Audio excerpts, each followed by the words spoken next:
నమస్తే అన్న. నమస్తే అన్న. మీరు ఎన్ని సంవత్సరాల నుంచి పెడుతున్నారు ఈ కర్రీస్ పాయింట్? ఈ 10 సంవత్సరాలు అవుతుందన్న. 10 సంవత్సరాలు అవుతుందా? మరి ఈ ఏరియాలో మొత్తం మీదే ఫేమస్ సెంటర్? ఇక్కడ కమాన్ నుంచి పిజ్జా కమాన్ నుంచి పర్వతపూర్ వరకు ఎవరు అడిగినా మనం చెప్తారు. ఓకే. ఓడిపల్లి నుంచి ఉప్పల్ నుంచి కూడా వచ్చి మన తండ్రి తింటారు ఫుడ్. Okay okay. ఈ దీంట్లో మనకి స్పెషల్ ఏంటిది మీ దాంట్లో?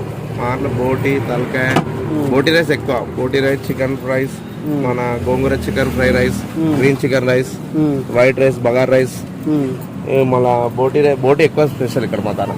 Okay okay. అంటే ఈ స్పైసీగా ఉండడానికి మనం కారంలు మసాలా అవన్నీ ఎక్కడ నుంచి మనకి? మన ఇక్కడ షాప్ ఉంది, తెలిసిన అబ్బాయి షాప్. ఆయన స్పైసీ కారం వాడతాడు, బాగుంటుంది, చాలా బాగుంటుంది. పసుపు, కారం, గరం మసాలాలు అన్నీ అక్కడికి తెస్తాం. Okay okay okay okay. Chiral spices. Okay. Garam masala కూడా బాగుంటుంది. వీళ్ళు ఓన్ మ్యానుఫ్యాక్చరింగ్ ఓన్ గా చేస్తారు. చాలా బాగుంటది, స్పైసీ ఉంటది. Okay okay. చాలా బాగుంటది.